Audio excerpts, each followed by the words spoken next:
Nauwi sa karahasan ang demolisyon ng mga bahay sa isang pribadong lote sa Lugayt, Misamis Oriental.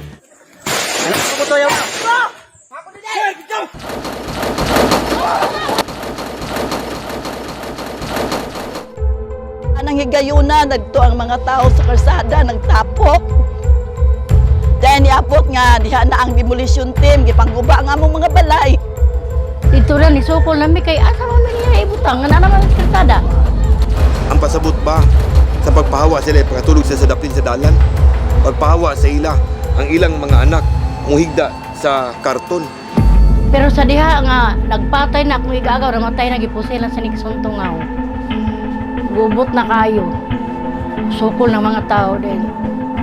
May pangalas 2 sa hapon sa kasagsagan sa Kagubot, niabot si Gobernador Bambi. Ipatunga ko akong sakyanan, tiliwala sa kadelikado, wala na nako kwentaha. Ang importante nga dunay makapot ng unta nga kasabutan. Kung dili patungod kaniya, siguro dili lang kay isara o duha ka tawo ang namatay. Kung dili siguro daghan. Siya ang nipatunga sa demolition team, naghangyo nga unta. Tagaan siya og higayon nga maplastar ang mga tao.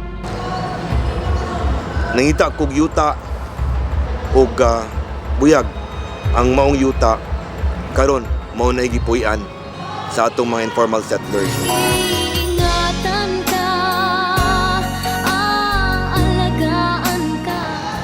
Dili na sila matawag in taon nga mga squatter. Kaya ang yuta karon nga ilang gipuy-an, ipanag-iyahan na nakabutang sa ilang mga ngalan. Suko, ikaw ang pag-asa. Sa iyang pagpaningkamot, nakita gyud karon ug mauna ni karon ang tanan nga niya sa palibot, mauna ni siya ang diwa sa kanang relocation nga gihatag ni Gobernador Samua. Alay ko, Kung wala pa si Bambi, mano, ambot asa kami pa ingo. ko, Ambot asa kami pa ingo. ay nagmamahal, aakay sa'yo.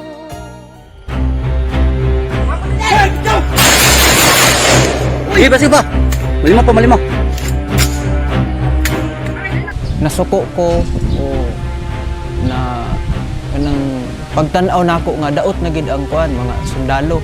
Dili sayo nang among kinabuhi kay unang-una gutom, kapoy o kalaay lang ang amo ang natagaglaman. Lisod kayo tungod kay di nimo mauban ang imong pamilya.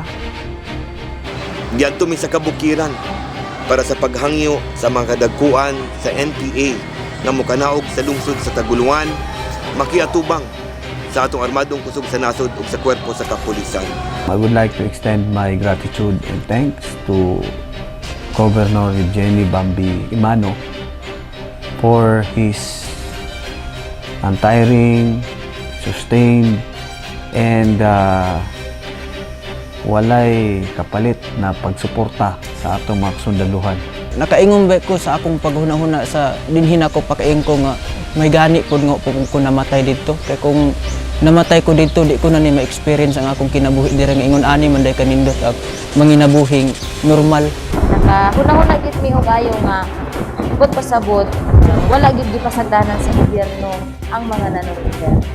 Ang akong pamilya natiman ako o aduna na po'y mga napaeskwela na akong sakto. Ang maingon lang nako sa akong mga kauban nga dapat dili na sila magduha-duha pa sa ilang huna-huna. Kang ilang gipakigbisugan karon, ang ilang gipakigbisugan usa gid na kasayop. Through our governor, we were able to reach the farthest of the barangay, the farthest of the sitios, where we bring the government closer to the people. So I sing this song to all of my age, for these are the questions we've got to face, for in this cycle that we... Ang kaugmaon sa matag lungsod ug nasod nagasandig sa pagpatunhay sa kausay ug kalinaw. Kaya walay kalambuan nga makabot kung wala tay makabot pud nga kalinaw.